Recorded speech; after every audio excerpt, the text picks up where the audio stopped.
Hello, this is Majid Ali. Welcome back to my channel trick and click. आज की इस video में हम एम्प्लॉय सैलरी स्टेटमेंट बनाना सीखेंगे, जो कि एक मंथली सैलरी स्टेटमेंट है। अगर आप किसी ऑर्गेनाइजेशन में काम करते हो तो वहाँ पर मोस्टली जो सैलरी स्टेटमेंट्स हैं वो data entry operators MS Excel में ही बनाते हैं, जिसमें डिफरेंट टर्म्स होती हैं, डिफरेंट अलाउंसेस होते हैं, जो आज की इस वीडियो में हम सीखेंगे और सीखेंगे कि उन सब की मैनेजमेंट जो है वो किस तरह से की जाती है। अब यहाँ पर मैंने एक इंटरफेस बनाया हुआ है जो कि आपको स्क्रीन पर नज़र आ रहा है। यहाँ पर 4 कॉलम्स में डाटा मैंने ऑलरेडी लिया हुआ है, जिसमें एम्प्लॉय आईडी है, एम्प्लॉय नेम, उनके डेजिग्नेशन और उनकी बेसिक सैलरी।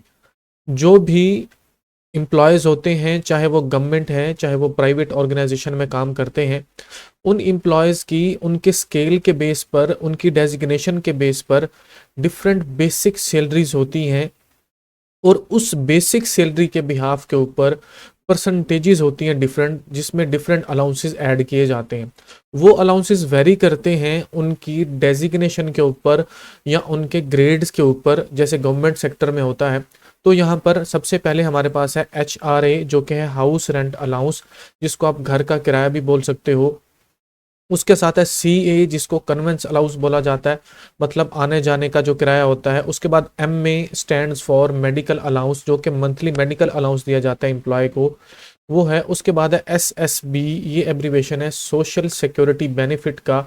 और इसी तरह से इन सब को मिलाकर और बेसिक सैलरी को मिलाकर हमारे पास जो है वो ग्रॉस सैलरी बनती है।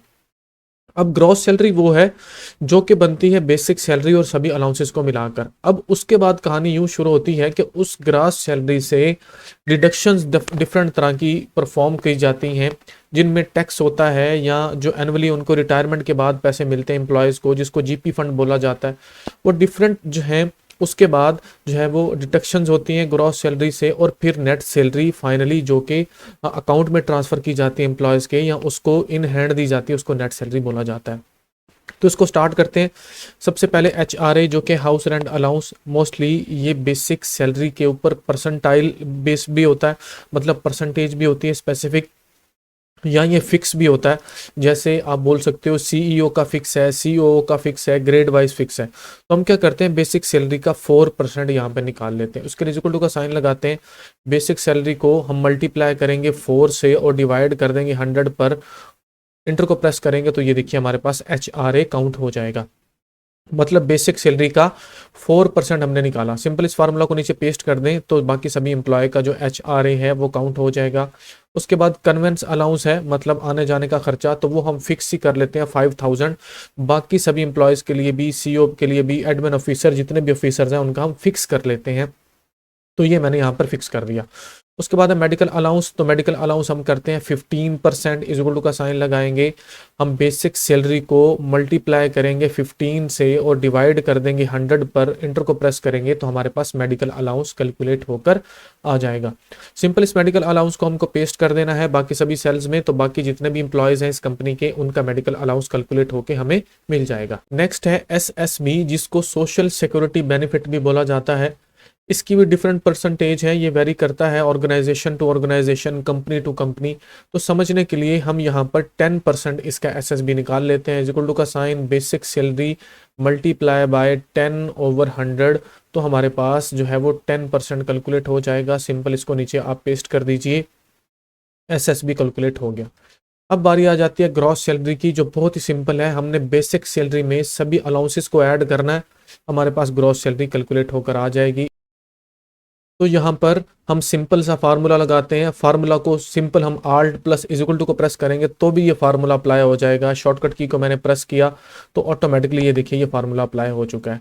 नहीं तो आप सम वाला फार्मूला सिंपल लगाओ, basic salary HRA CA MA और SSB को ऐड कर लो, ग्रॉस सैलरी आपके पास कैलकुलेट हो जाएगा। इस बात को माइंड में रखिए, ये जो अलाउंसेस मैंने यहाँ पर लिखे हैं ये सिर्फ समझने के लिए है। हो सकता है आप किसी ऑर्गेनाइजेशन में जाते हो, उसमें कोई ऐसा अलाउंस हो जो कि यहाँ पर नहीं है, या ऐसा भी हो सकता है कि ऐसे अलाउंसेस जो यहाँ पर हैं वो नहीं हो, ये वेरी भी कर सकते हैं। समझने के लिए कॉन्सेप्ट ये है कि बेसिक सैलरी के साथ डिफरेंट तरह के अलाउंसेस डिफरेंट कंपनीज जो हैं वो ऑफर करती हैं, वो सैलरी स्टेटमेंट में आपको ऐड करना होते हैं। जब वो मिल जाते हैं बेसिक सैलरी में तो आपके पास ग्रॉस सैलरी बन जाती है। अब ग्रॉस सैलरी है वो सारे के सारी जो एम्प्लॉय की बन रही है, लेकिन उसके ऊपर डिफरेंट तरह की डिटेक्शंस हो सकती हैं, जैसे कि income tax, sale tax, GP fund, professional tax, number of taxes हैं। तो यहाँ पर समझने के लिए हम इनकम टैक्स जो कि 4.5% है, लेकिन आजकल पाकिस्तान में जुलाई 2024 के बाद ये 5.5% हो गया। तो चले मैं इसको चेंज कर लेता हूँ। ये है हमारे पास इनकम टैक्स, और आगे जीपी और नेट सैलरी हमको कैलकुलेट करना है, वो बाद में हम कैलकुलेट करेंगे। पहले हमें आईटी को निकालना है, इनकम टैक्स को निकालना है। तो हम निकालते हैं जी ग्रॉस सैलरी का 5.5% इज इक्वल टू का साइन ग्रॉस सैलरी है ये, इसको मल्टीप्लाई करो 5.5 से और डिवाइड कर दो 100 से, तो आपके पास जो है वो आईटी यानी कि इनकम टैक्स कैलकुलेट होके आ जाएगा। आ चुका है, इसको नीचे पेस्ट कर लेते हैं। अब हमें जीपी फंड को निकालना है। ये भी जो है ये फिक्स्ड भी हो सकता है, वेरी भी कर सकता है। तो हम यहाँ पर मंथली जीपी फंड को फिक्स कर लेते हैं, जो कि है 4000, और इंटर को प्रेस करते हैं और इन सभी सेल्स में इसको हम कर लेते हैं पेस्ट। अब बारी आ जाती है नेट सैलरी को, नेट सैलरी की। हमको नेट सैलरी को कैलकुलेट करना है। इसका सिंपल सा फार्मूला ये है कि ग्रॉस सैलरी में से जो डिडक्शंस हुई हैं उनको माइनस कर दो। तो हम क्या करते हैं, इज इक्वल टू का साइन लगाते हैं।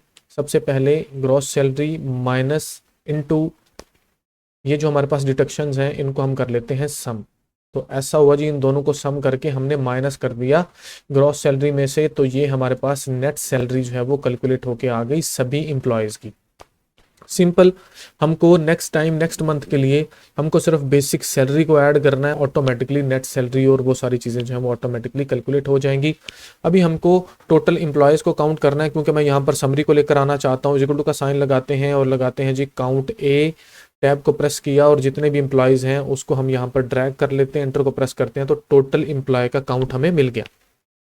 टोटल ग्रॉस सैलरी को लेकर आना है, तो इक्वल टू का साइन लगाते हैं और यहाँ पर लिखते हैं जी सम, टैब को प्रेस करते हैं, ग्रॉस सैलरी ये है हमारे पास, इसको हमने ड्रैग किया, एंटर को प्रेस किया, तो टोटल ग्रॉस सैलरी हमें मिल गई।